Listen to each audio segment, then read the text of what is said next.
Observe a functioning system. It processes inputs and moves on. But introduce a specific anomaly, and the entire architecture grinds to a halt. The system bypasses its termination point, looping and generating intense friction, while the output pipeline runs completely dry. This breakdown recurs across every discipline. Arguments spiral into shouting matches. Mathematical proofs loop indefinitely. Institutions process memos without resolving issues. Scientific theories expand without settling.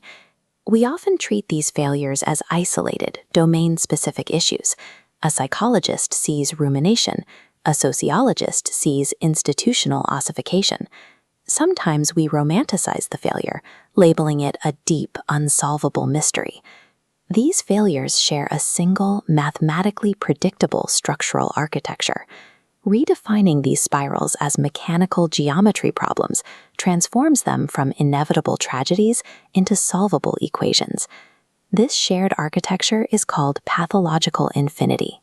Systemic pathology occupies a specific category separate from a slow process or a system under load. Pathology occurs when a bounded frame attempts to fully close over a structure that mathematically exceeds its capacity to contain. Formally, this is illegitimate infinity inside finitude.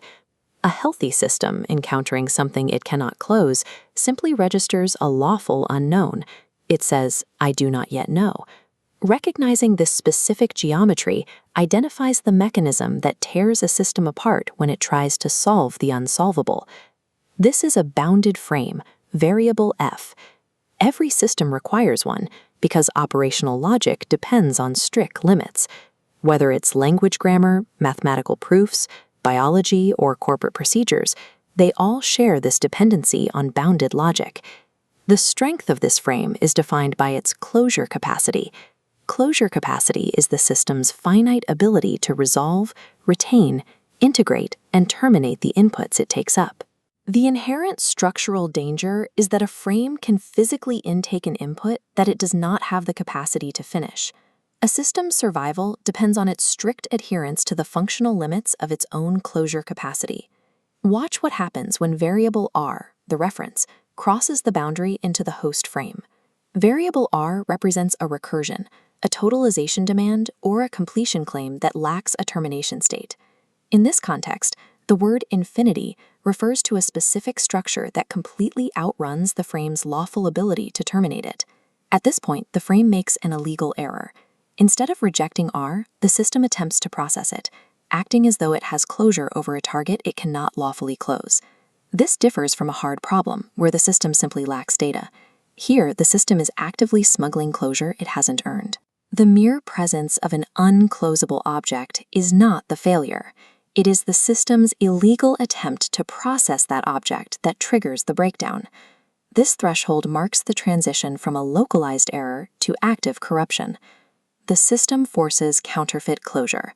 It takes an unclosable loop, carves off a fake piece, and logs it as progress. This creates a self-propelling loop. The system reads its metric, concludes it's getting closer, and justifies continuing the process. Because the metric is climbing, the system generates an illusion of active movement and legitimate work. This structural metric explains why psychological rumination feels like actively working through an issue, even when nothing gets resolved. It explains why endless bureaucratic busywork feels like effectively processing a problem. It is the mechanism behind theoretical inflation in scientific models, where endlessly widening definitions mimic the feeling of discovery. Pathological systems are difficult to escape because they do not look like failures from the inside. They feed themselves false data of success, blinding themselves to the void. We can organize these states into a triad. Problem, paradox, and pathology are escalating stages on a single structural axis. At the first stage, the problem, the frame experiences pressure because a demanded closure is not occurring. At the second stage, the paradox, the frame becomes self-conflicted because it attempts to derive logic from a closure it cannot support. At the third stage, pathology, the mismatch actively reshapes the organization of the system around the accumulation of fake steps. Consider an organization preserving a legacy procedure that no longer serves a function. The institution lets that dead center dictate resources and hierarchy, logging meetings as actual work. We can measure exactly how corrupted a system has become, based purely on whether it has started counting fake steps as progress. Pathological systems sustain themselves by ignoring lawful residue, the physical or logical constraints left behind by every active process. Pathologies rely on the false intuition of the blank state, operating as though the future is entirely open. For a pathology to survive, it must pretend to have closure where it doesn't, pretending the field is a blank slate even after reality has narrowed. By ignoring actual residue, the counterfeit cycle continues, untethered from reality. A system can only be cured of this delusion when forced to acknowledge the physical, data-driven constraints narrowing its operating corridor. Chronic non-closure represents any legal operation within the frame. Shifting our focus to structural accountability changes how we address systemic failure. Any system architect can intervene by asking, what closure was assumed here? And what exceeds the capacity of this frame? The ultimate diagnostic is identifying what counterfeit steps are actively being counted as progress.